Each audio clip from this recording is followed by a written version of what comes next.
Selamat sore Bapak Ibu, apa kabar? Sehat semua? Semoga selalu diberikan kesehatan ya Bapak Ibu ya.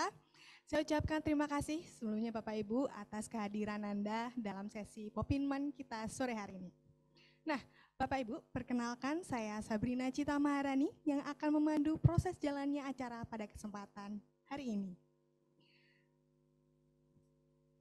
Pojok Pintar Manajemen adalah sebuah forum diskusi yang diinisiasi oleh PPM Manajemen sebagai bentuk kontribusi nyata dalam hal belajar dari mana saja. Awalnya, diskusi online ini dilakukan untuk mendorong individu dan perusahaan agar tetap berkarya di tengah keterbatasan akibat COVID-19. Namun, karena antusiasmenya cukup banyak, maka Pojok Pintar Manajemen terus digelar untuk kita para manusia sebagai pembelajar. Nah, sore hari ini Pojok Pintar Manajemen akan mengangkat tema Enticing Gen Z into your multi-gen workspace. Nah, sebelumnya saya izin untuk memperkenalkan PPM Manajemen yang mungkin sudah tidak asing lagi bagi Bapak Ibu sekalian. Jasa layanan PPM Manajemen terdiri dari beberapa layanan. Yang pertama ada program pengembangan eksekutif, program pelatihan sertifikasi, pembelajaran Inggria, riset dan konsultasi, asesmen SDM, serta PPM School of Management. Selama melaksanakan kegiatan Pojok Pintar Manajemen, diharapkan Anda untuk mengikuti aturan main di Pojok Pintar Manajemen demi kenyamanan bersama. Yang pertama, selama pemaparan materi, semua partisipan diharapkan memute dan mematikan suaranya, sehingga diharapkan Anda tidak menyalakan suara Bapak Ibu. Selain itu, pada sesi tanya jawab akan dibuka ketika saya mempersilahkan. Jika ingin bertanya, silakan klik raise hand dengan cara klik participants, lalu klik raise hand pada aplikasi Zoom Bapak Ibu. Nanti saya akan menyebutkan penanya sesuai dengan urutan raise hand. Dalam mengikuti diskusi, partisipan diharapkan bisa memiliki prinsip positif dan juga kolaboratif. Selain itu, Anda juga dapat mengisi feedback untuk perbaikan acara ke depannya. Nah, Bapak Ibu, nantinya materi dari pembicara kita hari ini akan diberikan setelah Anda mengisi feedback. Jadi jangan lupa untuk mengisi ya Bapak Ibu ya. Selanjutnya saya akan memperkenalkan pembicara kita sore hari ini. Ada dua pembicara yang ada di sebelah saya. Oke, yang pertama ada Mbak Pratidina Kartika Putri.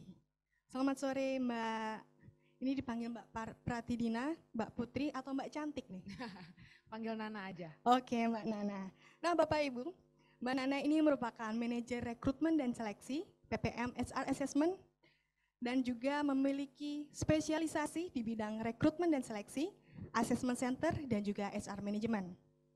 Beliau memiliki exposure di bidang HR assessment skala nasional untuk berbagai industri perusahaan seperti banking, public sector, oil and gas, BUMN, hingga dari level staff sampai top level management. Selain itu, beliau juga berpengalaman dalam menangani project assessment, baik potensi maupun kompetensi skala nasional. Selain itu, beliau juga memiliki pengalaman sebagai Ketua Tim Pengembangan Asesmen Online PPM. Selain itu, Mbak Nana ini juga memiliki beberapa sertifikasi Bapak Ibu, yang tentunya semakin menguatkan keahliannya. Yang pertama ada Assessment Center Assessor Certification, Accredited Kompetensi Profesional, dan juga DISC Certification. Baik, Mbak Nana, saya izin untuk memperkenalkan pembicara kedua kita sore hari ini ya. Selanjutnya, ada pembicara yang tidak kalah cantik dengan Mbak Nana. Ada Ibu Anindita Mustika Ningtyas. Selamat sore Mbak. Ini panggil siapa nih Mbak? Panggil Anin aja boleh. Mbak siapa Mbak? Anin. Mbak Anin. Ya. Oke, gimana kabarnya Mbak Anin? Baik banget, makanya bisa datang ke studionya PPM. Senang banget loh saya Mbak Anin bisa datang ke PPM sore hari ini. Terima kasih ya Mbak. Thank you. Oke, Bapak Ibu, Mbak Anin ini adalah HR Manager di Partipos. Beliau memiliki pengalaman sebagai Human Resource Specialist di berbagai industri. Nah, Pengalaman beliau adalah sebagai Talent Acquisition and People Operation Lead di Manufa, sebagai Assistant Manager Human Resource di PT Tokyo Property Management Indonesia, dan juga pengalaman sebagai Human Resource Generalist di Kartak Asia Pasifik, serta sebagai Senior Human Resource Generalist di QWorks. Beliau juga memiliki beberapa sertifikasi, yaitu di bidang Talent Acquisition dan juga Human Resource Management. Baik, kalau begitu kita langsung saja masuk ke pemaparan. Sesi pertama akan disampaikan oleh Mbak Nana. Sudah siap Mbak Nana? Siap. Oke, kalau begitu untuk Mbak Nana kami persilahkan. Baik, terima kasih atas waktunya Mbak Cita. Selamat sore Bapak dan Ibu sekalian, semuanya sehat di sana? Sehat. Jadi hari ini senang sekali saya Nana bisa menyempatkan waktu untuk bisa bertemu dengan Bapak dan Ibu sekalian untuk berbicara tentang Gen Z gitu ya. Jadi yang seperti kita ketahui bersama, Gen Z ini adalah topik yang banyak banget menjadi pembicaraan karena keunikan dari karakteristiknya. Sore ini kita akan bahas tentang Gen Z dan kita kaitkan gimana memahami karakter Gen Z dan bagaimana sih sebenarnya metode rekrutmen untuk bisa attract Gen Z masuk ke dalam organisasi atau perusahaan kita. Oke, next. Sebelum kita masuk ke dalam Gen Z, kita overview dulu nih generasi-generasi yang mungkin sudah cukup common yang kita pahami oleh Bapak dan Ibu sekalian. Jadi diawali dengan adanya baby boomer gitu. Baby boomer ini adalah orang-orang yang lahir di tahun 44 sampai dengan 64. Biasanya orang baby boomer ini sudah menjadi sosok yang petinggi-petinggi gitu ya, yang sudah menduduki posisi yang top management di beberapa perusahaan. Baby boomer ini highlightnya adalah strong goal oriented gitu. Orangnya gila kerja gitu ya. Jadi apapun dilakukan gitu ya untuk bisa menyenangi atau memenuhi kebutuhannya. Baby boomer. Setelah baby boomer kita bergerak kepada Gen X. Gen X ini lahir di during 65 sampai dengan 79 gitu ya. Gen X ini dilahirkan dari orang tua baby boomer. Jadi kalau misalnya kita berbicara tentang baby boomer ini adalah orang yang gila kerja, Gen X ini adalah anak-anak dari orang yang pekerja keras gitu ya. Karakteristiknya yang kayak gimana sih? Akan kemungkinan orang-orang yang sebenarnya ini kesepian sebenarnya Gen X ini. Jadi orang Gen X ini biasanya sering ditinggal orang tuanya bekerja. Tapi positifnya Gen X ini adalah pribadi yang mandiri gitu ya. Dia mengutamakan work-life balance, pandai beradaptasi gitu untuk kebutuhan-kebutuhan yang memang menjadi prioritasnya. Setelah Gen X kita bergerak ke milenial. As we know milenial ini memang menjadi mayoritas di penduduk saat ini gitu ya. Milenial dan juga Gen Z. Milenial ini yang lahir di usia atau di tahun 80 sampai dengan 94 sudah mulai terasa teknologi ataupun perkembangan globalisasinya gitu. Di dalam masa milenial ini gitu ya, multimedia ataupun sosial media ini berkembang. Jadi kalau misalnya kita ingat selfie itu berasal dari mana adalah timbul ketika milenial ini ada. Yang membedakan secara garis besar milenial dan juga Gen Z, meskipun mereka berdua ini sama-sama melek teknologi, tapi kalau milenial ini narsistiknya itu ada. Kalau misalnya kita bandingin sama teman-teman kita yang Gen Z, kalau milenial ini berapa kali foto, di antara foto yang banyak itu satu dipilih gitu ya, untuk di post yang terbaik. Tapi kalau Gen Z semakin blur, semakin sering untuk di posting gitu misalnya. Jadi keinginan untuk narsistiknya berbeda. Nah, bergerak dari milenial yang memang gambarannya ini adalah memang sudah berkaitan dengan teknologi dan juga sosial media. Gen Z yang lahir di tahun 95 sampai dengan 2015 lebih lagi gitu ya. Bahkan mereka lahir tumbuh berkembang di era yang memang serba digital. Mereka ini adalah orang-orang yang sangat inovatif, orang-orang yang banyak sekali idenya karena memang kita disajikan untuk bisa mendapatkan stimulus yang banyak. Content creator itu akan banyak hadir gitu ya dari orang-orang yang latar belakangnya Gen Z. Karena mereka suka banget itu untuk inovasi-inovasi atau ngulik-ngulik terkait dengan teknologi gitu ya. Cuma kelebihannya gitu ya, karena kreativitasnya, karena keinginan untuk punya tantangannya banyak gitu ya. Orang-orang Gen Z ini biasanya ini cenderung mudah menyerah gitu. Suka tantangan tapi mudah menyerah. Nah ini yang akan kita bahas lebih dalam. Bagaimana gambaran Gen Z untuk kita pastikan treatment dari rekrutmen sampai dengan bagaimana membuat mereka stay di organisasi kita ini tepat. Next. Oke. Berdasarkan data dari Badan Statistik gitu ya di tahun 2022 bahwa populasi Gen Z ini sudah menduduki 32% dari total populasi di Indonesia. Jadi kurang lebih data yang disajikan itu ada 67 juta penduduk itu latar belakangnya atau masuk dalam kategori Gen Z. Apa sih artinya ketika kita berbicara tentang populasi Gen Z ini? Bahwa kita sebagai recruiter atau HR talent acquisition harusnya kita mempertimbangkan bagaimana gambaran dari karakter mereka akan berdampak pada bagaimana kita menetapkan cara-cara kita untuk melakukan rekrutmen. Metode-metode kita yang akan kita gunakan untuk melakukan attracting kepada mereka supaya mereka tertarik nih sama organisasi kita.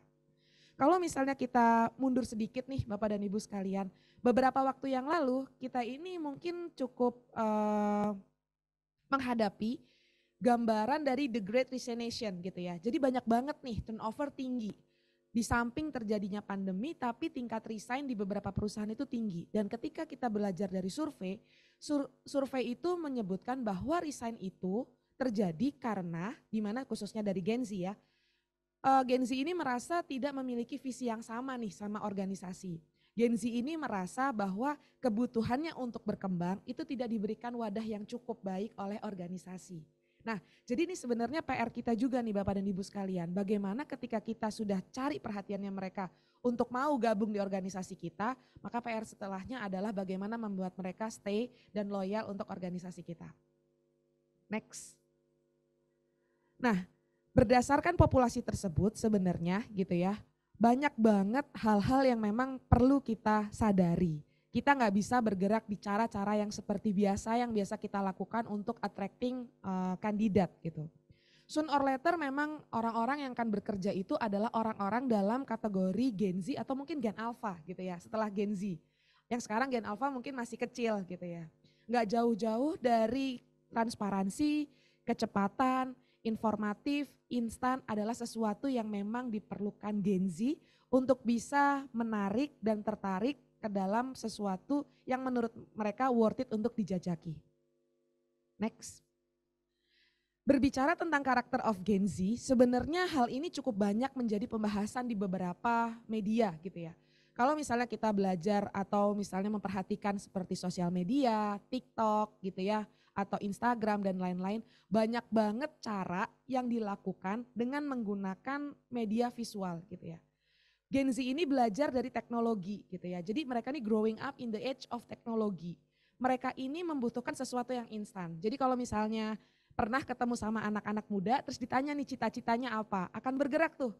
Dari zaman kita dulu yang sebelumnya kita mau jadi dokter biasanya gitu ya, atau mau jadi pramugari biasanya, tapi sekarang mau jadi YouTuber. Karena mereka ngelihat nih profil-profil YouTuber ini bisa mendapatkan kekayaan secara instan, mendapatkan posisi gitu ya, terkenal gitu ya secara instan, gak perlu capek-capek gitu, gak perlu sekolah tinggi gitu misalnya. Jadi karakter-karakter Gen Z ini memang selain teknologi punya yang instan dan mereka ini dikenal sebagai strawberry generation. Kalau Bapak dan Ibu sekalian cukup common dengan kata-kata strawberry generation dari Bapak Renald Kasali, ibaratnya ini adalah sebuah strawberry yang cantik gitu ya, strawberry kan cantik, merah. Tapi kalau misalnya dipencet akan cepat sekali tuh mudah tertekan gitu ya. Nah ini yang mengibaratkan bagaimana gambaran dari Gen Z gitu ya. Sedikit challenge yang dirasakan oleh Gen Z akan dibawa kepada concern atau isu mental health. Makanya banyak banget nih sekarang kita dapetin tuh bagaimana sih cara work life balance, bagaimana sih depresi gitu ya, stres di kantor dan lain-lain. Karena tingkat endurance mereka itu yang agak sedikit berbeda nih dengan generasi-generasi sebelumnya. Selain itu gambaran tentang kebutuhan fleksibilitas waktu bekerja, bagaimana kejelasan dan transparansi, kenapa sih saya harus melakukan ini, apa sih dasarnya. Kalau dulu mungkin kita nurut-nurut aja gitu sama atasan kita, tapi kalau untuk treatment Gen Z harus dikasih tahu kenapa kita melakukan ini, apa dasarnya. Sehingga masuk di dalam mindset mereka bahwa, oh aku melakukan ini karena memang dasarnya sesuai dengan apa yang aku butuhkan. Kesehatan mental untuk pencapaian karir dan tentunya visi untuk dampak sosial dan lingkungan gitu ya. Jadi kayak kalau misalnya sekarang misalnya simpelnya tuh kayak kemana-mana kita sudah mulai bawa tumbler sendiri gitu ya. Go green gitu ya. Awareness lah untuk lebih kepada mempertimbangkan dampak sosial dan juga lingkungan. Ini gambaran secara garis besar untuk karakteristik of Gen Z. Kalau misalnya kita tarik di dampak sosial dan lingkungan ini ke proses rekrutmen kita bisa menggunakan online gitu. Preferensi yang mungkin lebih banyak dipilih sama Gen Z karena Gen Z lebih memilih paperless gitu. Kenapa paperless itu penting? Karena akan menyelamatkan hutan-hutan kita. Jadi kurang lebih ke sana sih arahnya. Banyak pertimbangan-pertimbangan dari sisi Gen Z yang mungkin memang bisa menjadi view buat kita, POV-nya mereka gitu ya, supaya kita ngerti dan kita bisa treatment mereka sesuai dengan kebutuhan organisasi dan mereka juga bisa mengikuti apa yang diharapkan oleh organisasi. Next. Gen Z profile ini sebenarnya juga didukung oleh hasil riset kami gitu ya. Tadi saya menyebutkan bahwa memang riset yang kami lakukan, karakteristik Gen Z ini kind of strawberry generation, mudah banget ngomongin menyerah, stres, depresi karena tantangan atau challenge yang diberikan kepada dia. Isu-isu 9 to 5 harus dijaga terus gitu, itu bukannya hal yang gak baik, itu baik gitu ya. Tapi ada kadarnya mereka kadang-kadang itu terlalu berlebihan untuk mengedepankan kesehatan mental mereka. Sekiranya kami melakukan riset terhadap 6 item untuk sejumlah kurang lebih 441 peserta gitu ya, Gen Z, dari latar belakang Gen Z. Angka yang tertera pada setiap aspek tersebut adalah rata-rata yang kami ambil dari rentang nilai 1 sampai dengan 5. 1 sangat kurang dan 5 adalah sangat baik. Aspek-aspek yang kami tekankan di sini adalah bagaimana learning agility-nya. Jadi kemampuan si kandidat ini untuk bisa lebih dinamis, untuk bisa lebih menyesuai dengan segala perubahan yang terjadi di lingkungan. Learning agility. Bagaimana kreativitasnya dia, critical thinking-nya dia, memahami suatu makna dan mengkritisi kesesuaian di antara satu hal dengan hal yang lain. Problem solving, resilience, dan leadership. Di antara 6 aspek yang diukur ini, 2 di antaranya ini di bawah kategori cukup atau nilai 3, yaitu problem solving dan juga resilience. Kenapa? Gitu kan pertanyaan selanjutnya. Karena sebenarnya si Gen Z ini gitu ya, kebutuhan untuk membuat keputusan atau penyelesaian masalah secara mandiri ini memang tidak dibiasakan. Hal ini secara nggak langsung memang stimulus-stimulus yang dihadirkan selama mereka hidup itu memang sudah banyak sekali. Name it, apa aja yang ingin kita dapatkan dari Google itu udah mudah banget kita dapatkan. Kita tinggal masukin keyword, apapun bisa kita dapatkan jawabannya. Mau pakai AI, mau pakai Google atau mau pakai apapun, semuanya bisa kita dapatkan dengan instan tanpa kita harus menyelesaikan satu buku kita baca secara baik gitu ya. Bahkan sekarang banyak banget nih aplikasi-aplikasi AI yang bisa melakukan sum up atau jurnal untuk bisa memudahkan kita isinya apa sih. Sedangkan zaman dulu gitu ya, generasi-generasi sebelum Gen Z harus dituntut untuk baca satu persatu lembar-lembar tersebut untuk bisa mengerti. Nah, disinilah gambaran untuk problem solving dan resilience-nya. Nggak banyak alternatif solusi yang mereka miliki karena mereka terbiasa untuk terpenuhi kepraktisan dan keinstanan yang didukung oleh perkembangan teknologi saat ini. Oke, kita lanjut ke slide selanjutnya. Berbicara tentang keinstanan dan juga hal praktis gitu ya. Nah, di sini kami juga menyampaikan riset kami gitu ya, dari kurang lebih di 531.000 kandidat yang kami survei. Sebenarnya mereka itu kalau misalnya mau cari informasi dan dikaitkan dengan rekrutmen, misalnya lowongan yang kita tawarkan, dari mana sih gitu ya. Secara signifikan 65% diantaranya memang berasal dari media sosial. Media sosial ini memang benar-benar membantu kita sebagai organisasi untuk menyampaikan apapun yang ingin kita sampaikan kepada Gen Z gitu ya. Apakah misalnya tentang lowongan pekerjaan, bagaimana profil organisasi kita, bagaimana budaya organisasi kita, semuanya sumbernya bisa dengan mudah dan free dari sosial media. Dari TikTok, Instagram, Facebook, dan lain-lain, semua udah banyak banget ngasih konten-konten tentang organisasi. Lalu diantaranya beberapa tidak cukup signifikan untuk bisa merepresentasikan sumber yang digunakan oleh kandidat sebagai informasi lowongan ketika mereka membutuhkan informasi lowongan pekerjaannya. Seperti website atau misalnya dari teman, dari keluarga, informasi dari kampus, informasi dari orang yang ada di organisasi tersebut, atau bahkan dari koran. Koran dulu pernah menjadi primadona ketika mungkin zamannya baby boomer atau Gen X gitu ya. Ketika mereka memang menunggu hari Sabtu untuk bisa melihat di lembar belakang koran mereka di mana lowongan-lowongan pekerjaan itu akan tertera di sana. Nah sekarang udah nggak kebeli banget si newspaper ini gitu ya. Semua menggunakan sosial media sebagai informasi yang digunakan. So jadi kalau misalnya Bapak dan Ibu sekalian ingin nih mencari atau menginfokan sesuatu, gunakan sosial media. Karena ini benar-benar works untuk segmen Gen Z atau milenial. Next. Nah, berbicara tentang ketika kita sudah mengetahui nih karakter dari Gen Z, kita kaitkan karena judulnya aja attracting bagaimana sih Gen Z ini untuk bisa masuk ke dalam organisasi dan buat mereka stay di organisasi. Recruiting tekniknya itu gimana sih? Yang kayak gimana nih yang bikin itu bisa bekerja dengan cukup baik? Pertama adalah insert data on recruitment methods dan media use. Kita harus menggunakan power of visual. Mereka sangat menyukai sesuatu yang mudah dan menarik untuk mereka lihat. Contoh simpelnya, disadari atau nggak disadari, di saat Gen Z ini, Gen Z ini hidup gitu ya, filter-filter di Instagram itu tuh sangat banyak banget. Setiap media sosial itu pasti punya filter. Karena kebutuhan visual mereka untuk bisa tampil dan menarik. Nah, ini sama nih dibutuhin juga karena kekuatan visual ini memang penting dan menarik buat mereka. Pentingnya employer branding di media sosial. Jadi sekarang ini gambaran organisasi itu bukan hanya dari ketika kita berkunjung di websitenya, tapi bagaimana organisasi ini juga punya akun gitu ya di setiap media sosial dan akan sharing apa sih kegiatan-kegiatan mereka. Yang disadari atau tidak sebenarnya itu akan menarik orang-orang untuk saya mau nih join di perusahaan tersebut. Karena perusahaan tersebut A, B, C, D. Bahkan sebelum kita membuka lowongannya. Yang kedua, bagaimana metode tersebut perform dari kandidat sourcing gitu ya. Jadi kebayangnya ini memang harusnya user friendly, mudah untuk diakses gitu ya. Dan memang kandidat yang akan kita dapatkan itu menggunakan platform-platform tersebut. Jadi jangan sampai kalau misalnya kita mau cari Gen Z, kita pakai koran. Atau sebaliknya, oh saya nggak mau cari Gen Z, saya mau cari yang misalnya pro hire, yang usianya mungkin kategorinya masuk di dalam generasi X gitu ya.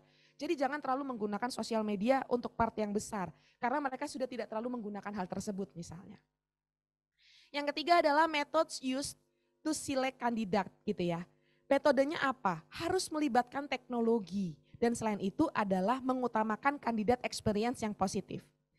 Kalau misalnya kita menyadari Bapak dan Ibu sekalian, metode-metode yang digunakan saat ini, tools-tools yang digunakan saat ini memang sudah sangat bergerak.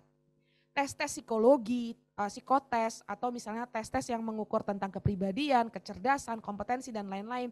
Semuanya ini bisa banget kita dapatkan dari atau bentuknya online.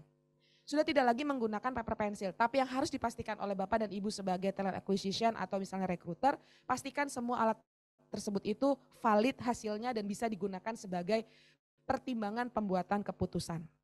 Kalau kita menggunakan alat yang canggih, kayak misalnya nih gamification, wawancara misalnya sudah menggunakan AI dan lain-lain dengan pertimbangan satu dan lain hal, maka itu akan memberikan dampak positif bagi kandidat yang biasanya itu disebut dengan kandidat experience gitu. Semakin mereka memiliki kandidat experience yang positif, semakin mereka tertarik dengan perusahaan tersebut. Oke. Dan yang terakhir adalah how the Gen Z respond to those methods gitu ya.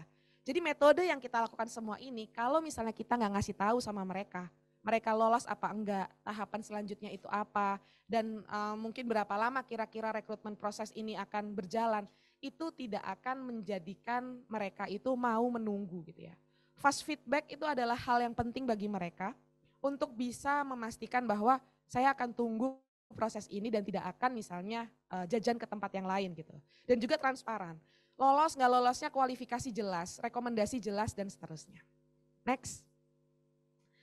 Terakhir adalah mungkin ini slide saya yang berbicara tentang taktik gitu ya atau strategi yang bisa dipertimbangkan ketika kita mau mendapatkan talent yang terbaik berdasarkan talent acquisition strategi yang kita terapkan gitu. Yang pertama adalah bagaimana kita mengembangkan employer brand. Secara garis besar gitu ya, employer brand ini penting banget. Kalau misalnya dulu sempat nih viral itu adalah anak-anak SCBD gitu ya, yang kelihatan lanyardnya pakai apa, sepatunya pakai apa adalah membuat suatu kebanggaan tersendiri gitu ya. Lanyard yang dipakai warna apa dan seterusnya adalah kebanggaan sendiri nih. Nah itu adalah bentuk dari employer branding yang sukses dibuat oleh beberapa organisasi atau perusahaan untuk attracting kandidatnya. Lalu secara garis besar misalnya bagaimana kita memberikan pengalaman yang positif dan bagaimana kita bisa membuat clear gitu ya. Have a clear understanding of your business goals. Perusahaan ini membutuhkan orang yang kayak gimana gitu ya. Perusahaan ini membutuhkan kandidat yang kualifikasinya gimana sehingga ketika kita tahu dan clear kita mau orang yang kayak gimana, turunan dari metode tersebut yang clear untuk bisa didapatkan oleh para kandidatnya gitu ya. Jadi para kandidat itu akan merasa akan tahu apa sih yang akan diukur dari saya. Karena apa? Karena inilah yang diharapkan oleh perusahaan A, perusahaan B, perusahaan C yang biasanya mengacu kepada budaya ataupun visi misi tertentu dari mereka. Selanjutnya secara garis besar mungkin ada sedikit pergerakan bahwa sekarang ini kandidat ini memang lebih banyak hire for skills, not degree gitu. Kadang-kadang itu lulusan S2 belum tentu akan mendapatkan tempat yang lebih baik dibandingkan orang S1 tapi punya skill banyak Bapak dan Ibu sekalian. Jadi mungkin ini yang perlu kita sadari juga ketika kita menetapkan kualifikasi yang ingin kita tetapkan untuk bisa mendapatkan profil tertentu gitu ya. Jadi kuncinya adalah bagaimana kita tahu apa yang kita mau sehingga kita tahu di mana kita harus dapatkan dan dengan cara apa kita bisa mendapatkannya. Lanjut. That's it. Itu adalah penjelasan singkat dari saya tentang gambaran dari Gen Z gitu ya Bapak dan Ibu sekalian. Semoga bisa mendapatkan insight dari apa yang saya sampaikan. Sekiranya Bapak dan Ibu mau melakukan konsultasi ataupun misalnya ngobrol proses rekrutmen yang kayak gimana sih yang bisa saya terapkan untuk mendapatkan kualifikasi dan kualitas pegawai yang saya harapkan, boleh ngobrol-ngobrol sama kami di sini. Terima kasih. Baik, super sekali Mbak materinya. Kalau kata anak-anak zaman sekarang mah materinya daging. Wis. Daging steak atau daging tenderloin nggak tahu. Oke, kita lanjut ke materi kedua yang akan dipaparkan oleh Mbak Anin. Mbak Anin sudah siap? Oke, tes suara aman ya di sana? Aman. Oke. Jelas. Wait, boleh minta tolong di enable screen share nggak ya?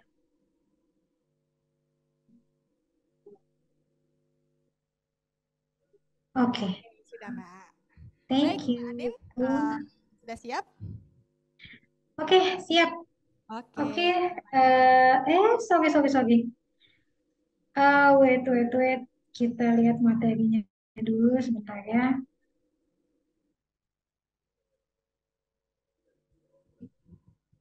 Aku share.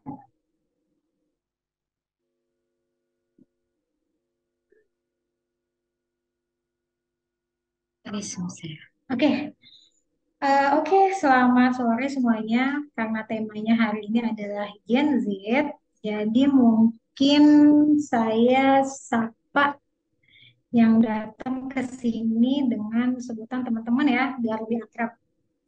Selamat sore teman-teman.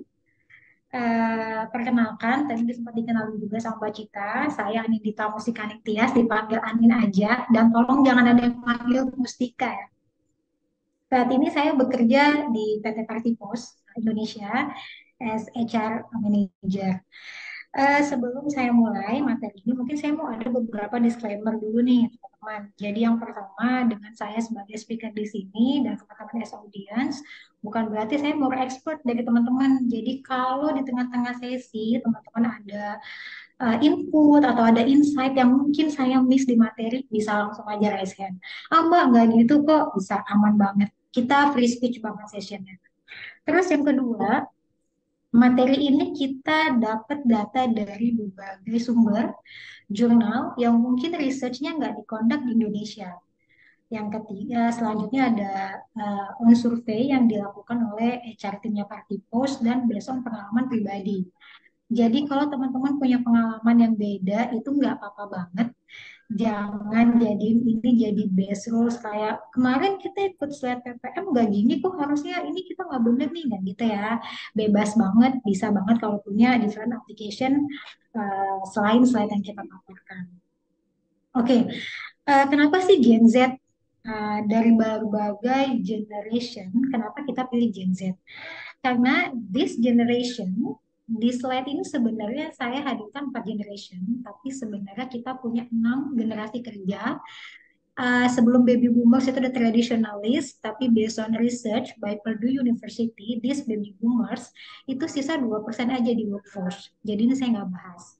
Kita punya baby boomers, X, Y, yang biasa dikenal as millennials, dan Z. Kenapa Gen Z? Karena baby boomers itu sekarang udah mendekati retirement.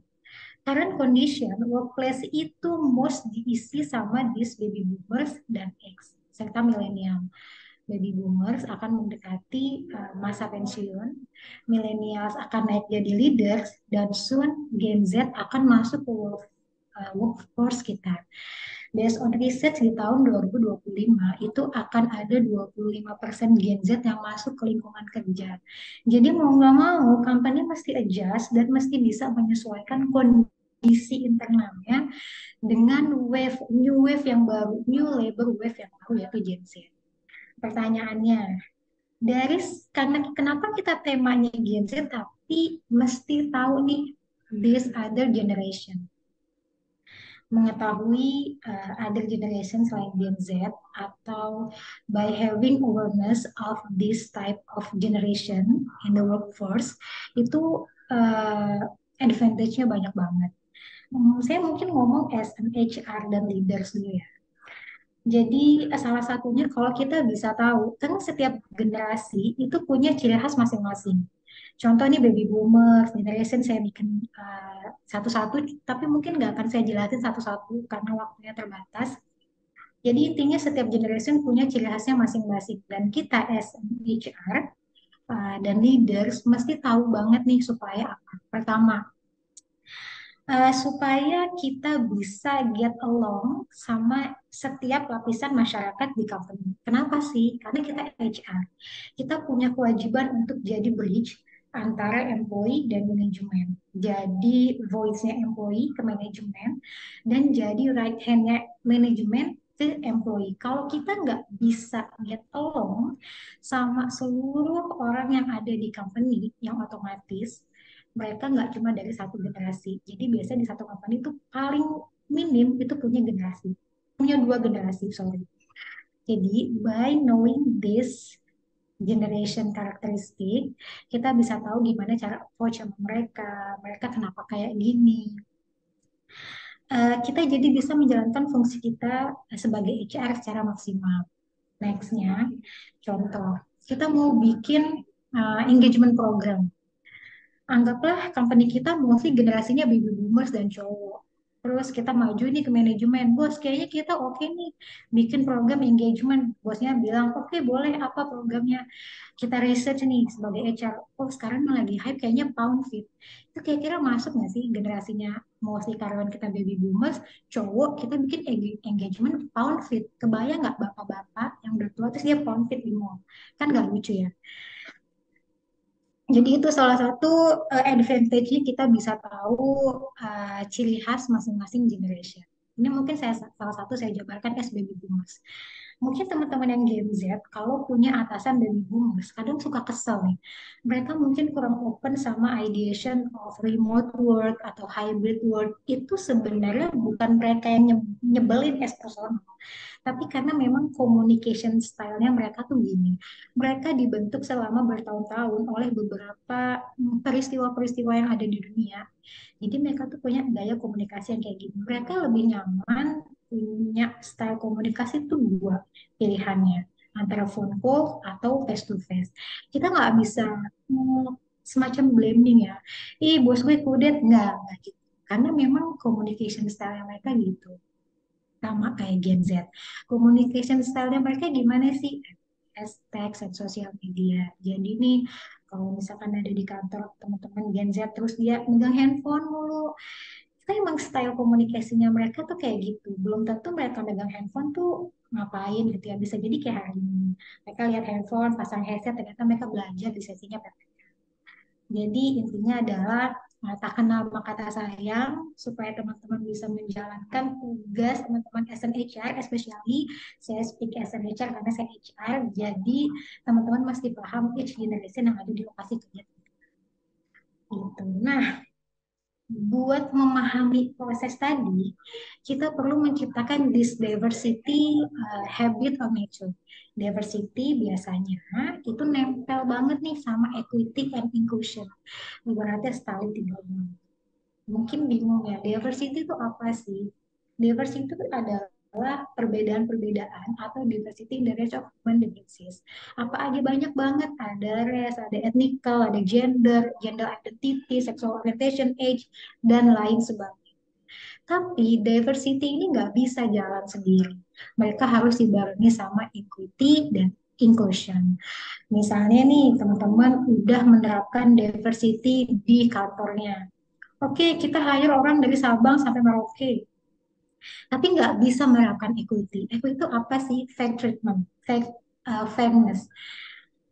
Karena bos kita Tionghoa, misal kita akan kasih promosi cuma untuk staff-staff yang Tionghoa. Karena maunya yang ada di posisi manajer itu semua orang-orang Tionghoa, etnis Tionghoa misal. Itu kita memang sudah menerapkan diversity, tapi equity-nya nggak ada. Itu sama aja, Bu.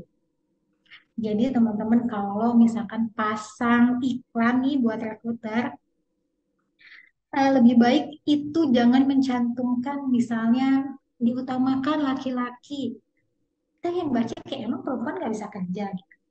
Kecuali emang posisinya itu nggak bisa dijalankan sama perempuan. Apa sih yang nggak bisa dijalankan perempuan? Misalnya penggali kubur gitu kan, perempuan nggak mungkin kan jalan posisi itu. Cuma kalau selagi posisinya masih bisa dijalani sama perempuan, itu jangan gender spesifik misal atau membatasi umur. Maksimal 22 tahun tapi pengalamannya 5 tahun. Jangan ya teman-teman. Itu bisa bikin company kalian kena red flag. Wah, company-nya nggak menerapkan diversity. Wah, company-nya rasis. Misal, jangan. Terus diversity dan equity itu nggak akan lengkap juga tanpa inclusion. Inclusion itu apa sih? Inclusion adalah lingkungan di mana company itu menciptakan kenyamanan untuk karyawannya produktif, berkontribusi secara maksimal. Gimana sih misalnya? Contoh, kita punya acara 17-an, kita lagi nyari MC nih. Kita punya personel dong MC yang oke kayaknya ini gitu ya. Kita punya teman satu, anggaplah namanya Bobi. Semoga nggak ada yang namanya Bobi ya di sini. Namanya Bobi. Bobi itu secara persona udah cocok banget sama yang kita cari, tapi dia misalnya secara sexual orientation berbeda. Misal dia gay. Terus kita ngajuin nih, kayaknya jangan Bobby deh. Dia oke sih, tapi dia gay. Nanti dia di panggung begitu, malu-maluin kita depan klien. Itu kita sama sekali nggak punya inclusion spirit ya. Jangan sampai jadi eceran kayak gitu. Nggak ada hubungannya orientation seksual sama ability-nya dia buat kerja. Nggak ada hubungannya ras atau etnikal tertentu sama ability dia untuk berproduce dan berkontribusi di satu perusahaan. Jadi kalau teman-teman nemu kerjaan atau bahkan sekarang teman-teman lagi kerja di perusahaan yang nggak menerapkan this diversity, equity, and inclusion, mungkin teman-teman bisa mulai rancang program.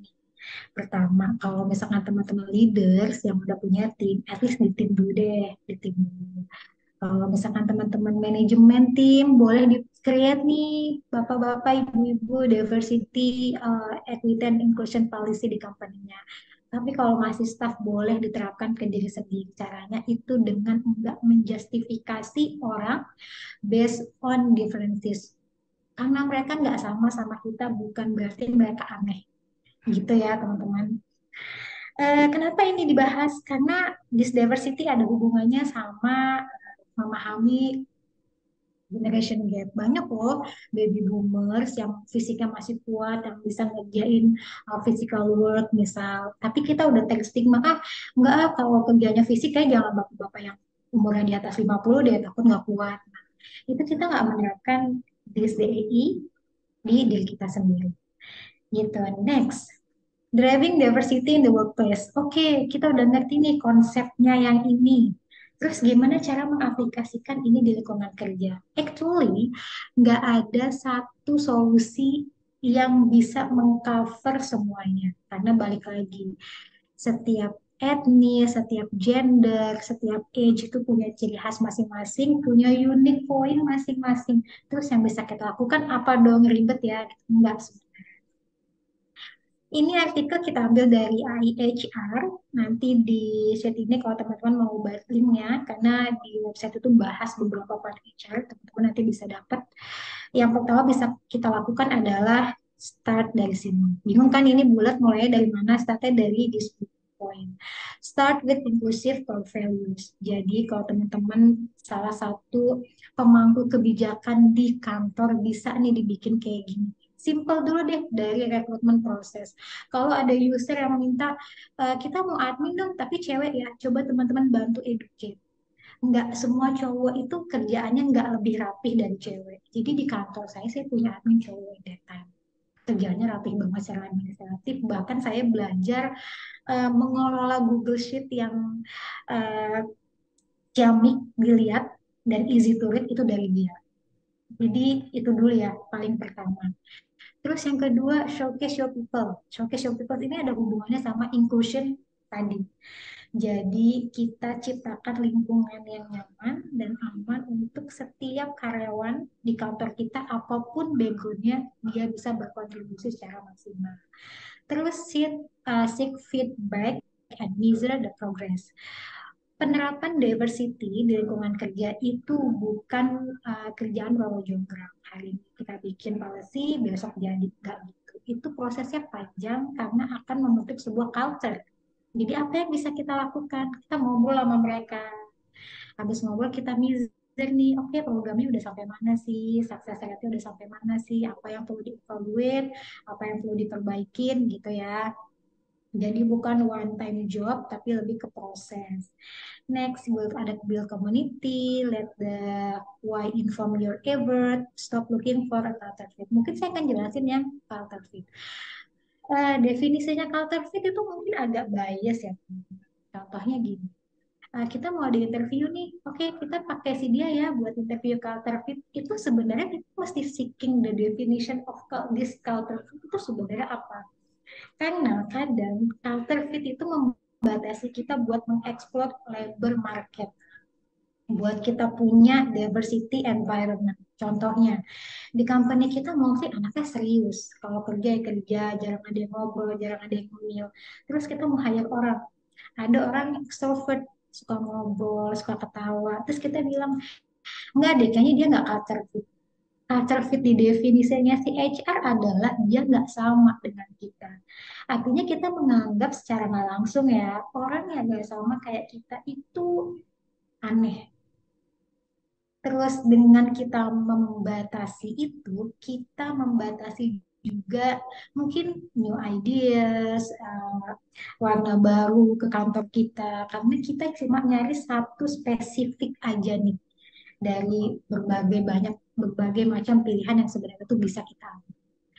Terus don't dismiss employee feelings. Nih teman-teman HR, jadi kalau ada timnya atau tim lain yang curhat, itu kalau misalkan kita nggak bisa say nice, say nice things, itu kita at least empati. Empatinya gimana sih? Mendengarkan dengan seksama. Kalau bukan ke HR bahasanya ya, mereka mau ngadu sama siapa lagi?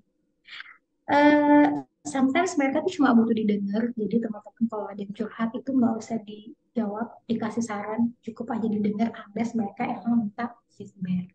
Terus champion life flexibility, itu lebih ke flexibility yang kita terapkan di kantor. Flexibility-nya itu kayak mana sih?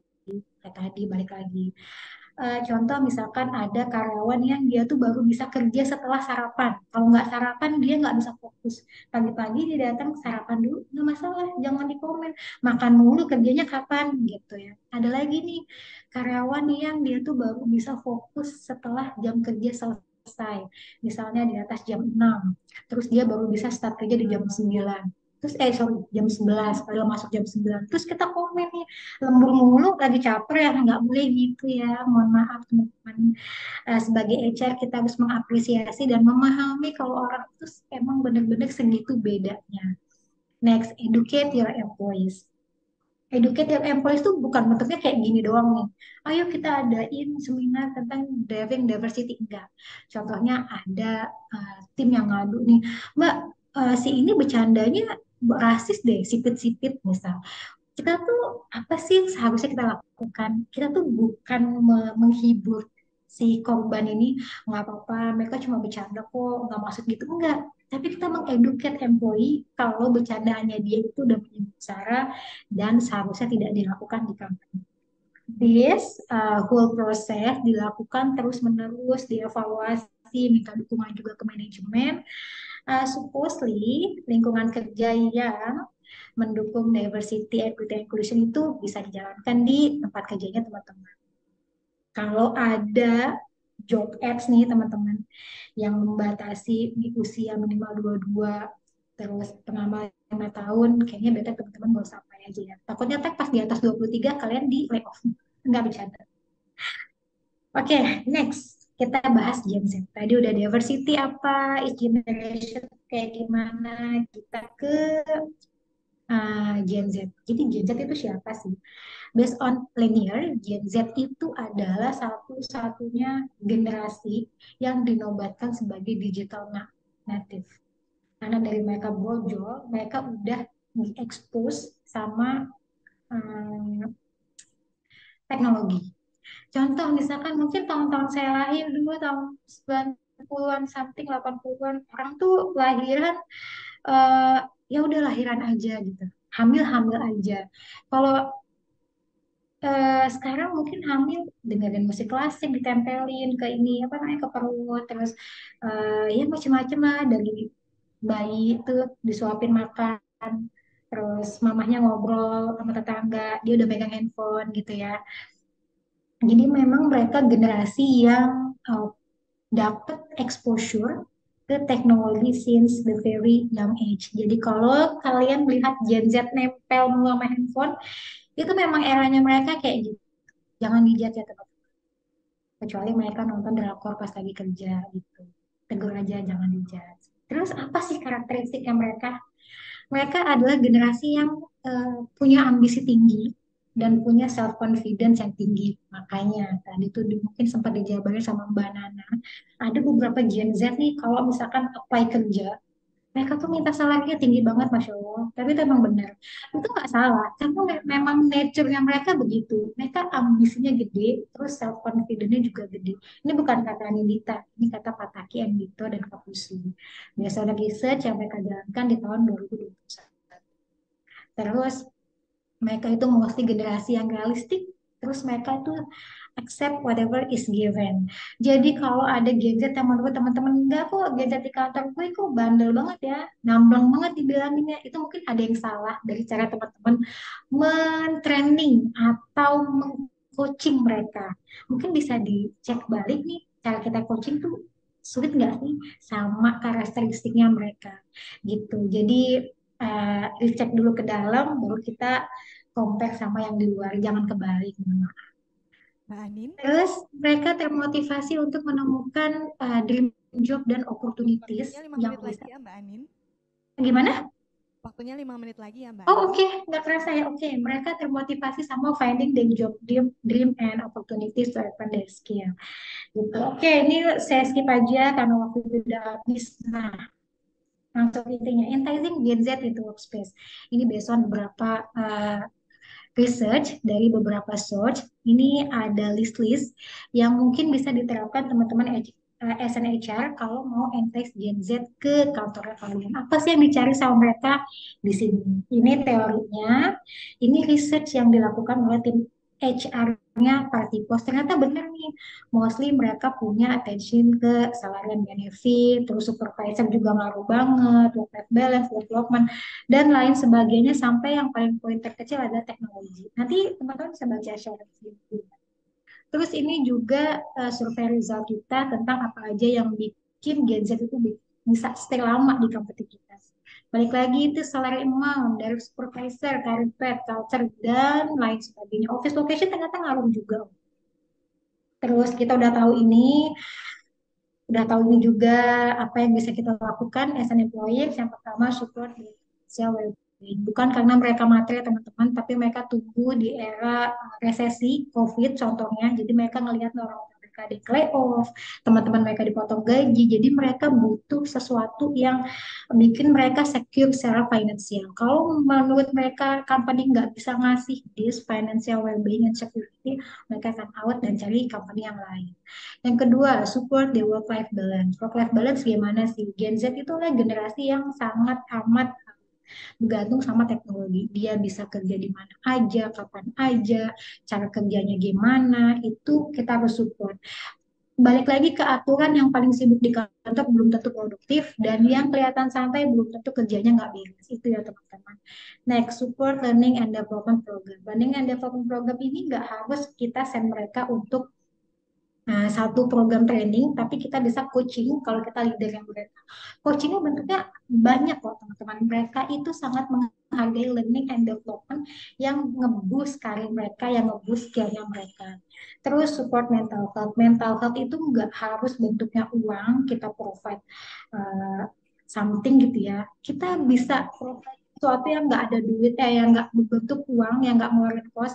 Misalnya kita tambahin jumlah annual leave, terus cuti bersama itu nggak memotong cuti tahunan, itu sebenarnya ngaruh banget ke supporting their mental health.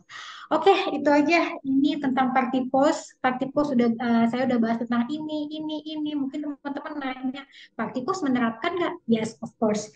This working culture di Party Post, kita percaya sama teamwork and collaboration. Jadi walaupun kita punya headquarter di Singapura, kita bisa kontak manajemen, kita bisa kontak tim kita di Singapura anytime needed. Terus kita building culture yang diverse and inclusive workplace. Contohnya apa sih? Kita sekarang lagi punya pakan position untuk marketing manager. Kita nggak cuma nyari, sebenarnya itu untuk Indonesia, tapi kita juga nyari dari negara lain. Nggak cuma membatasi di local labor market. Nextnya employee professional development. Yes, kita investing this part especially. Jadi kita punya recognition program, kita punya PIP program, development program juga, kita punya regular annual salary increment. Intinya semua yang berhubungan sama employee professional development itu kita support dari kami. Ini kegiatannya Pak Irfan, mungkin teman-teman ada yang mau join, kita lagi buka intern, terus ada marketing manager, ada regional marketing manager juga. Oke, thank you. Ini teman-teman bisa scan, ini aplikasinya Pak Tipos, ada emailnya Anindita kalau ada yang mau ditanyain. Terima kasih. Thank you. Terima kasih Mbak Anin. Baik, Bapak Ibu, kita akan memasuki sesi tanya jawab. Nah, bagi yang ingin bertanya, silakan langsung klik raise hand saja ya. Nanti saya akan membuka kesempatan untuk Anda untuk bertanya langsung kepada pemateri kita sore hari ini. Nah, oke. Nah, sekarang ada beberapa pertanyaan nih, Mbak Nana dan juga Mbak Anin. Nah, pertanyaan pertama saya nih, mungkin nggak sih ada kendala-kendala tertentu gitu saat merekrut Gen Z? Karena kan Gen Z ini kan cukup unik ya, berbeda dengan generasi-generasi lainnya gitu. Nah, kalau dari Mbak Anin sendiri, dalam proses rekrutmennya itu sendiri, apakah ada kendala-kendala tertentu, Mbak? Rekrutmen untuk Gen Z ya, sebenarnya bukan kendala yang ada, tapi lebih ke gimana caranya kita fulfilling dari rekrutmen proses yang mereka harapkan. Jadi based on pengalaman nih, Gen Z itu suka banget kalau proses interviewnya nggak berbelit-belit, terus nggak ribet, nggak mesti apa namanya ngeprint CV, datang ke kantor misal, terus nggak perlu ngisi form yang sebenarnya formnya itu ada juga di CV. Mereka belum masuk nih, baru awal apply, terus disuruh ngisi nama ayah, nama ibu gitu ya. Itu buat apa? Nggak ada hubungannya juga kan sama kerjaan dia, nama dia sama. Jadi simple, transparan. Tadi yang udah Mbak Nana sampaikan, kalau lulus ya kasih tahu lulus, kalau enggak ya mungkin kita bisa kasih feedback nih kenapa dia nggak lulus. Apakah secara expectation-nya terlalu tinggi, apakah ada certain skill yang unmatched, misalnya. Jadi kurang lebih nggak ada halangan, tapi lebih kayak gimana kita adjust proses rekrutmen kita supaya menarik buat mereka gitu. Kalau halangan nggak ada sih, kita hire bapak-bapak juga sebenarnya ada aja eh, certain needs yang perlu kita fulfill untuk mereka misal. Itu tinggal gimana kita aja nggak adjust proses rekrutmen kita sesuai target market pekerja kita. Kita mau menyasar generasi apa nih untuk posisi ini. Gitu. Kalau dari saya gitu. Thank you. Baik, terima kasih. Ini kalau saya jadi kandidatnya Mbak Anin, saya merasa beruntung nih kalau nggak lolos dikasih feedback. Bisa buat Boleh, boleh. Tapi jangan lama nanti dimarahin Mbak Nana. Nanti nggak jadi host lagi. Oke, lanjut mungkin Mbak Nana. Apa sih biasanya kendala-kendala dalam proses rekrut Gen Z? Ya, tadi sebenarnya sudah cukup jelas disampaikan nih sama Mbak Anin gitu ya. Memang sebenarnya kita harus paham dulu siapa yang mau kita tarik gitu ya, apa namanya perhatiannya gitu.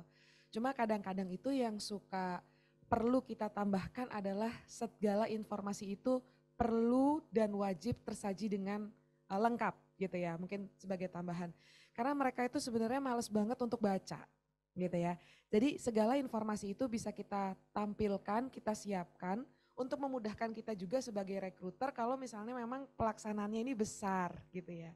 Jadi memang kita treatment dari awal gimana metodenya, menyesuaikan dengan kandidatnya ini siapa gitu ya, dan pastikan setiap informasi tersebut itu tersaji dengan jelas.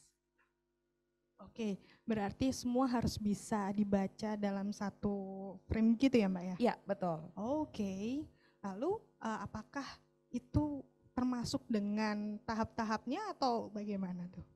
Biasanya sih kalau dari kami ya best practice-nya memang termasuk apa saja tahapannya, kapan tahapannya, dan apa yang perlu dipersiapkan di setiap tahapannya gitu. Oh, cukup kompleks ya? Ya betul, karena kalau misalnya mereka ini kan orangnya juga suka, tadi ya critical thinking-nya cukup tinggi. Ketika mereka merasa sudah memenuhi tapi tidak lolos gitu ya, biasanya mereka akan argue di mana informasinya gitu. Jadi kita harus siap-siap juga nih untuk menyampaikan informasi yang lengkap gitu untuk mereka. Oke, berarti hampir sama dengan Mbak Anin ya tadi, dikasih tahu nih gagalnya di mana, paling tidak dia harus ada evidensinya kenapa kok gagal dan informasinya di mana gitu Ya ya. betul banget. Oke, nah tadi kan Mbak Anin tuh sempat menyampaikan bahwa kalau proses asesmen itu harus singkat, jangan panjang-panjang, jangan bertele-tele begitu ya Mbak ya. Nah itu kan cukup unik ya, apakah itu dirasa cukup efektif? Karena kan kalau kita lihat ke perusahaan-perusahaan konvensional itu kan masih panjang ya rekrutmennya, ada psikotes, ada wawancara, ada A, B, C, D, E. Nah, apakah itu dirasa sudah cukup sesuai atau cukup efektif untuk menggait Gen Z ini yang sesuai dengan perusahaan begitu? Untuk rekrutmen yang singkat ya, efektif atau enggak? Dari segi kualitas talent gitu enggak maksudnya? Atau efektivitas di proses rekrutmennya? Di prosesnya, Mbak. Oke, sebenarnya itu ngaruh banget, Mbak. Karena nggak cuma Gen Z ya sebenarnya. Saya as milenial juga kalau misalkan ikut proses rekrutmen yang kelamaan tuh kadang ini sebenarnya niat nyari kandidat atau enggak gitu. Jadi pengalaman saya di Party Post itu kita itu kita jalanin rekrutmen cuma 2 minggu. Hari ini interview HR, terus besok dikabarin lolos, besoknya sama tim HQ, besoknya lolos, besoknya sama MD, lolos. Jadi prosesnya nggak berbelit-belit, panjang. Dan tim talent acquisition-nya Partypos itu selalu nge-update. Kalau misalnya mereka nggak lolos di certain position, kita tuh nggak shut the door, kita encourage mereka untuk apply another position kalau buka, atau posisi lain yang mungkin sekiranya mau mereka coba dan switch sama pengalaman kerja mereka. Lebih dibilang lebih efektif, bisa dibilang lebih efektif ya kalau prosesnya singkat. Karena biasanya job seeker itu nggak semua orang lagi job free, idle position. Kadang orang lagi kerja juga. Kalau misalkan mereka mesti datang ke kantor, mesti cuti, itu mengurangi percentage karyawan yang percentage kandidat yang akan dan mau atau bersedia mengikuti proses rekrutmen kita. Mungkin dari Mbak Nana pernah ada nggak sih di reject invitation-nya karena nggak bisa online misal. Saya pernah, karena memang company-nya nggak bisa ngadain interview online. Oh maaf Mbak, kalau offline saya belum bisa, saya baru punya anak. Misal, oh Mbak, saya nggak bisa, saya aja pengangguran mau cari kerja kagak ada duit, gimana sudah datang ke kantor gitu kan? Misal, begitu jawabannya. Thank you. Oke, terima kasih Mbak Anin. Nah, gimana Mbak Nana? Ada tambahan mungkin? Atau mungkin saya sedikit nyambung ya. Nah, kalau Gen Z ini kan biasanya ada beberapa media atau beberapa perusahaan nih yang pakai TikTok untuk rekrut. Mereka harus ngepost di TikTok atau ngepost di YouTube. Nah, kalau kayak gitu itu efektif nggak ya Mbak? Sebenarnya sih kalau kita ngomongin efektif atau enggak, seharusnya mereka sudah punya pertimbangan gitu ya untuk segmen yang disasar. Sekiranya ini memang pengguna media sosial tersebut atau bukan gitu. Jadi apakah itu efektif atau bukan, as long informasi tersebut tersampaikan dengan baik dan memang dia sudah punya riset, oh memang pengguna katakanlah TikTok, Instagram atau apapun itu memang adalah segmen yang ingin saya tuju, it's okay untuk dijajaki sih atau digunakan. Oke, berarti lihat segmennya juga gitu ya Mbak ya? Iya, betul sekali. Oke, baik, terima kasih Mbak Nana dan Mbak Ain. Nah, ini sudah ada beberapa pertanyaan nih di kolom chat. Yang pertama dari Fransinaga. Pertanyaannya, ini untuk Bapak Frans, mau tanya langsung atau saya bacakan saja ini? Jika ingin bertanya langsung, saya persilakan. Oke, sepertinya saya bacakan ya. Pertanyaan pertama, apa yang menjadi faktor utama dalam pemilihan karir generasi Z? Dan apakah mereka lebih cenderung mencari makna dan tujuan dalam pekerjaan mereka daripada generasi sebelumnya? Lalu, pertanyaan kedua, bagaimana generasi Z mengatasi tantangan dalam mencapai keseimbangan antara kehidupan pribadi dan karir mereka, terutama dalam era di mana pekerjaan dapat terus dilakukan di luar jam kerja? Terima kasih. Mungkin Mbak Anin ada tanggapan terkait pertanyaan tersebut? Buat pertanyaan yang pertama, apa yang menjadi faktor utama Gen Z dalam pemilihan karir? Pemilihan karir. Pemilihan karir itu maksudnya apply job ads ya, gitu ya. Yang pertama itu, jadi gini, once kita naikin job ads, terus kita panggil nih kandidat, kamu ikut screening proses, biasanya mereka akan conduct small research mereka tentang company kita, orangnya siapa aja, ini orang-orangnya berapa lama sih stay-nya, culture-nya gimana. Mereka pasti akan conduct small research.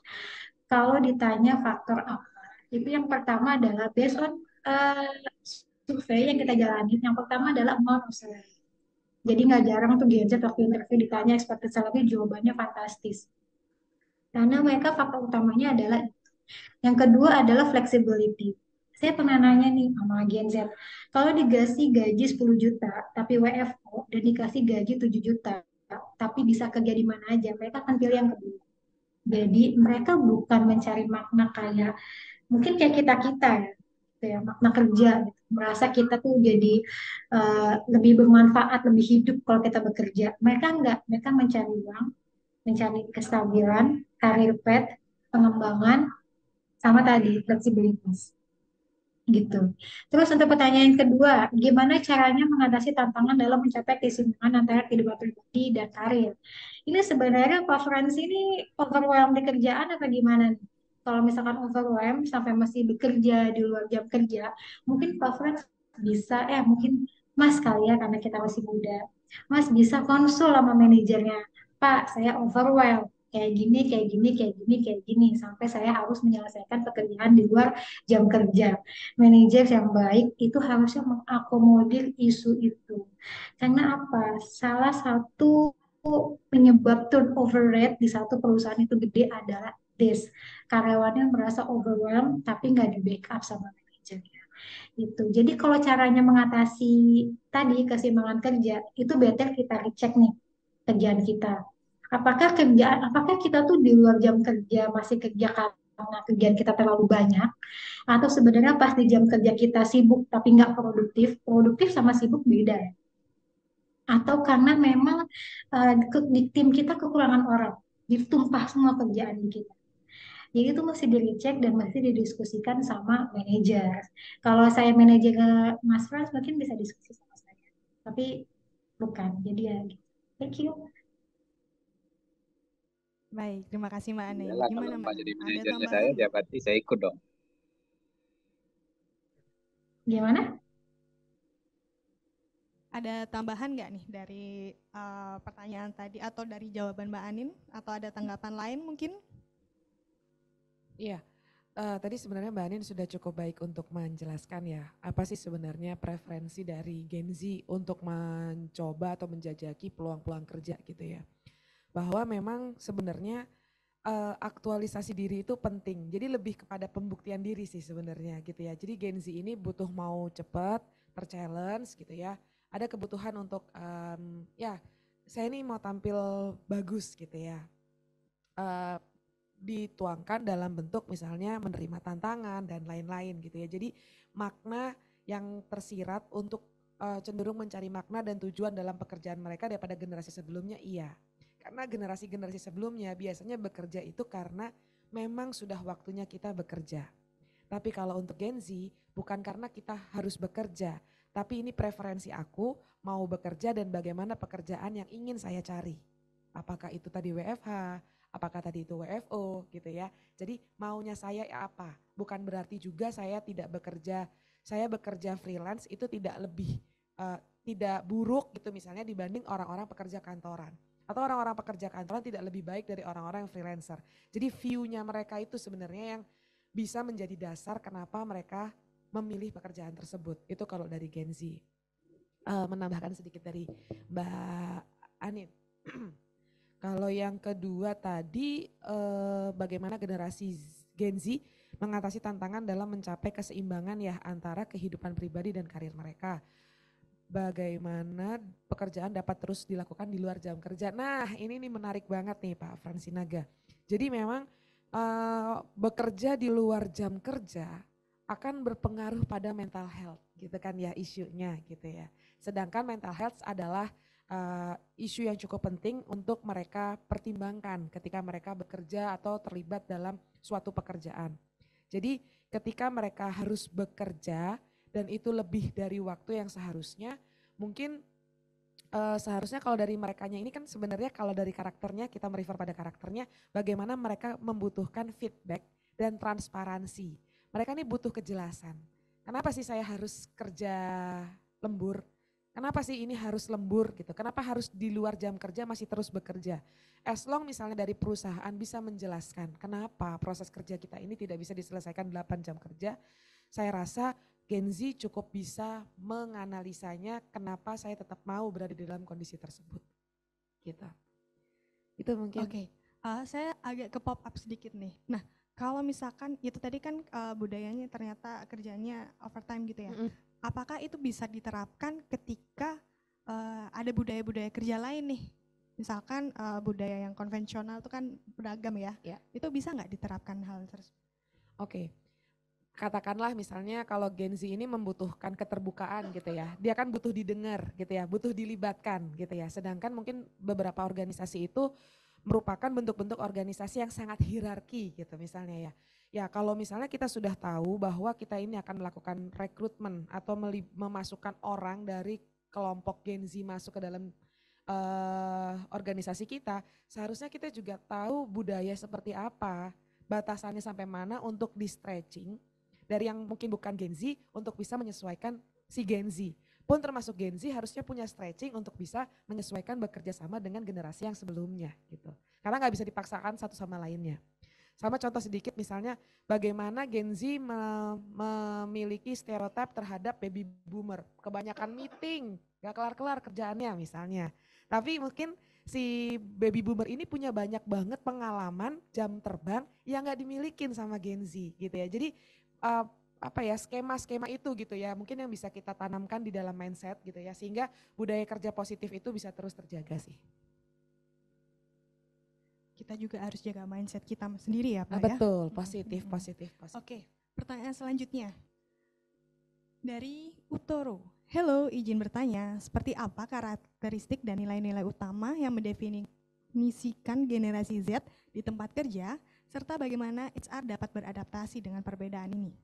Pertanyaan kedua, bagaimana para HR profesional dapat menciptakan lingkungan kerja yang fleksibel dan mudah beradaptasi untuk mengakomodasi preferensi dan kebutuhan karyawan Gen Z. Nah, kalau pertanyaan pertama ini kayaknya Mbak Nana tadi sempat mention ya, kayak mereka ini berpikir terkait dengan mental health gitu ya.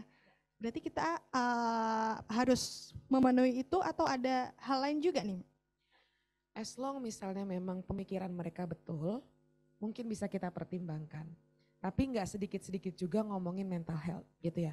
Everyone pasti concern dengan mental health-nya masing-masing gitu ya. Cuma batasan mana yang kita anggap itu memang sangat berpengaruh pada mental health seseorang atau ini lebay gitu. Jadi mungkin itu yang perlu didefinisikan gitu ya. Kalau misalnya kita beradaptasi dengan perbedaan ini tuh sebenarnya lebih kepada bukan nilai ya, lebih kepada cara kerja sih misalnya. Saya mungkin sharing gitu ya. Di TikTok tuh pernah saya lihat gitu ya, bagaimana saya bekerja sama dengan Gen Z gitu ya.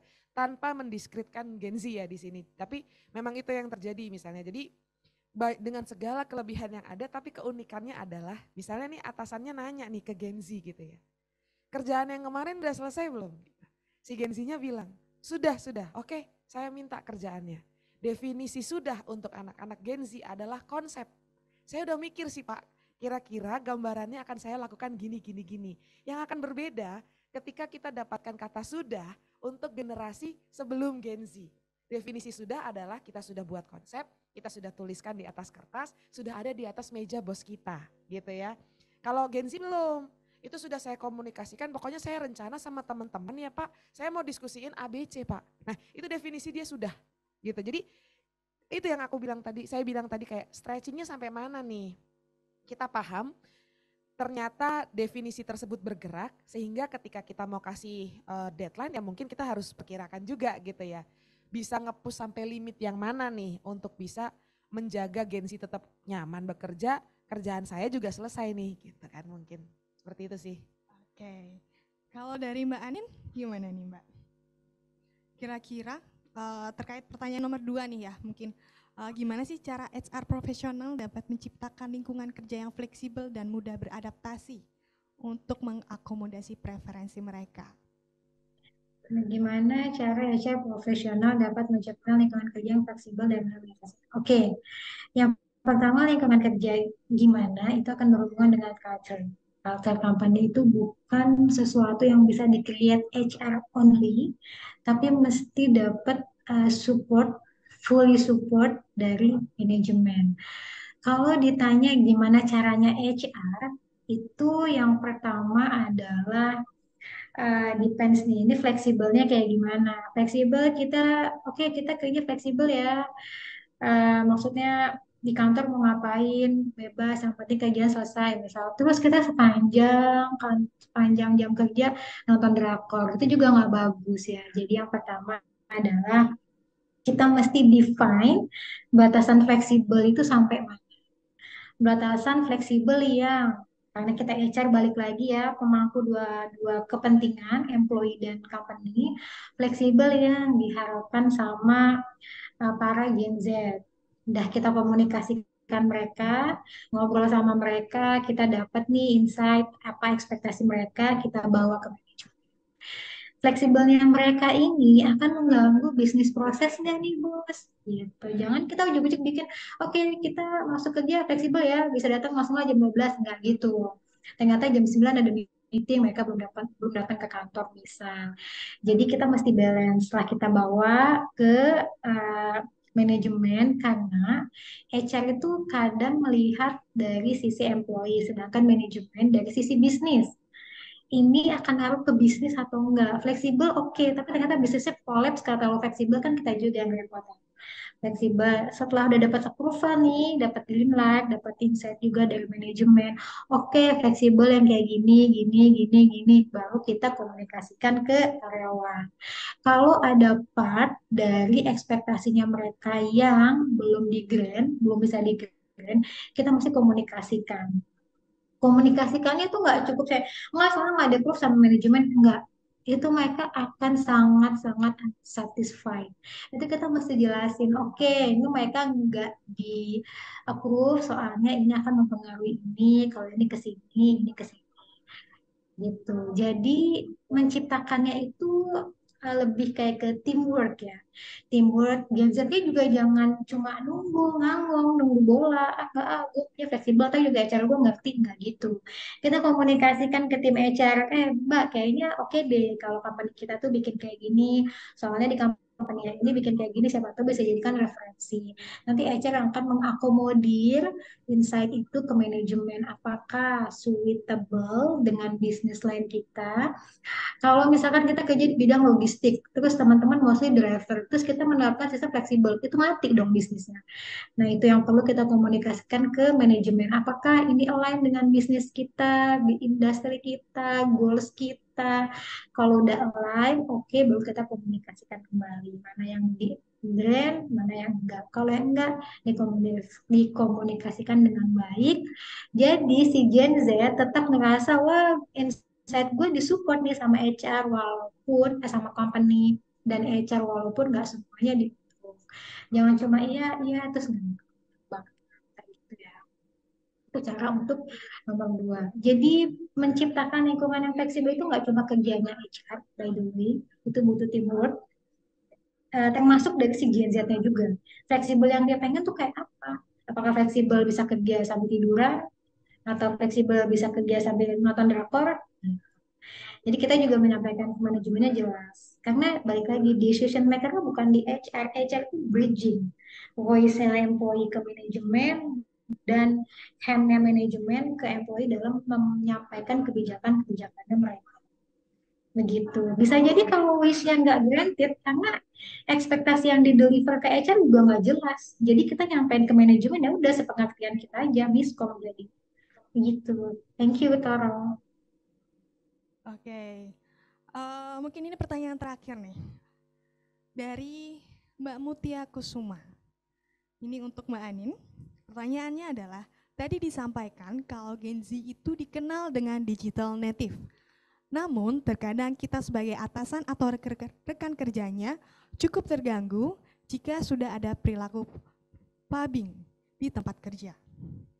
Pernah nggak Mbak Anin mengalami kondisi tersebut? Apakah ada solusi atau strategi yang dapat digunakan untuk mengurangi perilaku tersebut, khususnya untuk di kalangan Gen Z? Kalau ditanya pernah apa enggak, jawabannya mungkin nggak pernah. Jadi kenapa bisa ada pubbing? Mungkin Mbak Mutia bisa ngecek nih. Ini Gen Z ini gabut nggak di kantor? Takutnya mereka pubbing karena mereka gabut, kurang kerja, kurang ada sesuatu yang bisa diekspor di organisasinya. Kalau Mbak Mutia as a leaders, mungkin bisa dicek lagi nih job desk-nya mereka, dari duties-nya mereka. Apakah ini menarik untuk mereka? Apakah ini uh, cocok sama ekspektasinya mereka? Apakah ini bisa mengisi waktu kerjanya mereka, bikin mereka produktif? Kadang yang clubbing itu kan mereka gabut. Mereka bingung mau ngapain, kerja udah selesai, manajernya sibuk sendiri, mereka nggak bisa konsultasi. Bahkan kita bisa loh di sela-sela kalau kita lagi free kan kita nggak mungkin 8 jam nonstop kerja ya. Kita lagi free kita bisa loh ngobrol-ngobrol santai sama tim kita yang Gen Z kayak bahasanya kalau malam minggu kemana gitu. Biasanya saya ngobrol gitu sama tim saya. Kemarin malam minggu kemana? Pasti jalan-jalan ya. Di mana sih tempat yang bagus gitu. Jadi mereka nggak paham. Intinya adalah kalau Mbak Mutia leaders, kita mesti bisa mengetahui nih Mbak, tim kita tuh karakteristiknya kayak apa. Kalau misalkan timnya cuma dua, mungkin itu gampang. Kalau timnya udah 10, 15, mungkin memang benar-benar ada eh, spesifik pendekatan spesifik ya ke mereka. Jadi kita tuh paham ekspektasinya mereka di kerjaan tuh apa. Malah kadang ada loh Gen Z itu yang males ngomong sama manajernya. Karena kalau mau ngomong sama manajernya solutif enggak dimarahin ya. Masa gitu aja nggak bisa sih? Kan kemana gue ajarin gitu. Jadi mau nggak mau mereka pubbing. Bisa jadi pubbing tuh nyari jawaban sama pertanyaannya mereka yang nggak bisa kita komunikasi. Misal, atau misalkan mereka gabut nih di kantor kita. Akhirnya mereka ngapain? Nyari freelance. Freelance-nya dikerjain pas di jam kantor.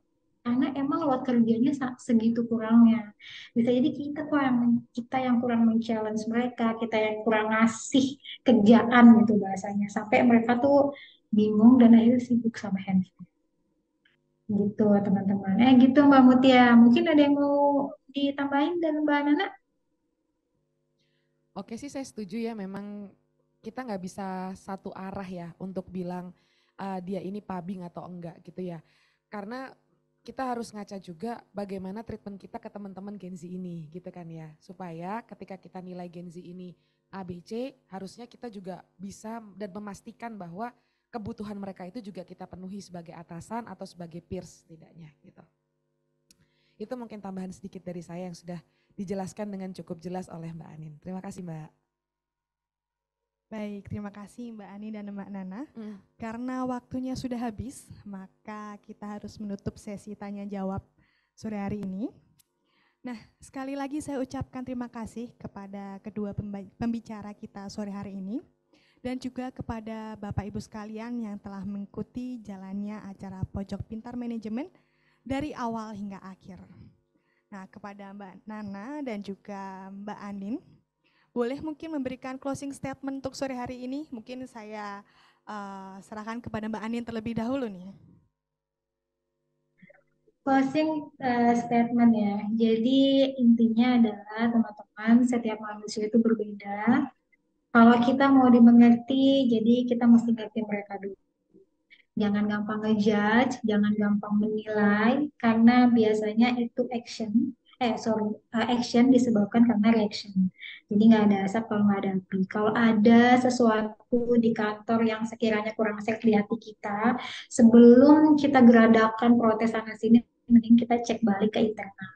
Apa sih kausnya, apa sih yang bisa kita perbuat untuk memperbaiki sesuatu yang menurut kita nggak cocok di kantor. Gitu.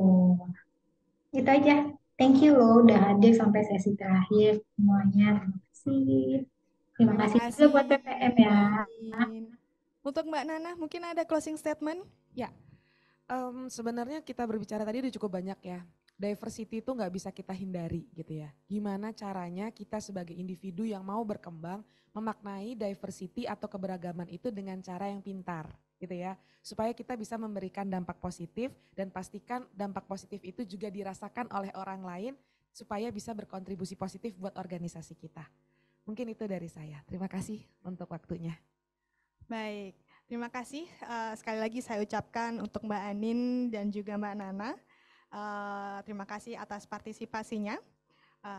Mungkin kita bisa berjumpa lagi atau berdiskusi lagi di lain kesempatan ya. Oke. Baik Bapak dan Ibu, beberapa hal menarik dari sesi hari ini yang dapat saya simpulkan. Ketika kita ingin menarik minat dari Gen Z ini, tentu kita harus tahu nih kira-kira apa sih yang mereka inginkan. Gitu ya. Dan apabila ada perbedaan baik dalam sistem kerja atau proses kerja atau budaya, sampaikan kepada mereka karena mereka ini cukup haus akan keterbukaan. Sehingga mereka pun bisa tahu nih, apakah saya masih perlu melakukan ini atau tidak. Begitu ya. Oke, Semoga Popinman 12 ini bisa bermanfaat dan bisa memantik semangat berkarya dan terus menyala sehingga hal baik yang sudah terjalin akan terus berkembang. Nah, untuk meningkatkan kualitas penyelenggaraan acara, saya mengundang Bapak Ibu untuk mengisi feedback yang ada tertera di layar Anda. Silakan di-scan QR code-nya dan diisikan kira-kira saran apa sih yang baik bagi kami. Gitu ya. Kami sudah mengirimkan juga linknya di chat Zoom. Silakan diklik. Dan nantinya setelah Anda mengisi feedback tersebut, materi sore hari ini akan dikirimkan ke email Bapak Ibu. Jadi jangan lupa ya emailnya diisi yang sesuai, jangan diisi yang abal-abal gitu. Oke, nah izinkan saya nih untuk mempromosikan sedikit acara yang akan hadir beberapa saat lagi. Ini ada acara teman, yaitu teman manajemen. Ada beberapa materi nih Bapak Ibu ya. Yang pertama terkait dengan K3 industri manufaktur. Lalu ini ada Becoming Agile Secretary and Aligning KPI with Organization Goal. Nah, acara ini akan dilakukan pada bulan Oktober. Jadi jangan lupa untuk daftar ya Bapak Ibu ya. Nanti bisa tinggal scan saja. Lalu acara yang kedua ada acara CLBK. Cerita langsung bareng komunitas, bukan cinta lama bersemi kembali ya Bapak Ibu ya. Nah, CLBK kali ini akan mengangkat judul Building a Future Ready Workforce, The Path to Sustainable Talent Acquisition. Nah, acara ini gratis kok Bapak Ibu. Jadi Anda bisa langsung scan untuk meregistrasi diri Anda dan acaranya ini akan berlangsung pada 22 September 2023. Nah, cerita langsung bareng komunitas ini, komunitasnya tentu dari PPM Community. Jadi silakan join juga jika ingin menjadi member dari PPM Community. Bisa langsung klik link yang ada di chatroom ya Bapak Ibu ya. Dan jangan lupa untuk follow sosial media PPM Management, ada Instagram, YouTube, dan juga LinkedIn. Nah, kalau Anda sudah klik follow, nanti Anda akan diberikan informasi terupdate terkait hal-hal yang akan dilakukan oleh PPM Manajemen atau acara-acara apa aja sih yang akan diselenggarakan oleh PPM gitu. Yuk, di-follow yuk. Nah, Bapak Ibu, tidak terasa sudah 2 jam acara ini berlangsung. Saya ucapkan terima kasih atas keterlibatan berbagai pihak yang mendukung terselenggaranya acara hari ini. Terutama bagi Bapak Ibu yang bersedia meluangkan waktu untuk mengikuti kegiatan sore hari ini.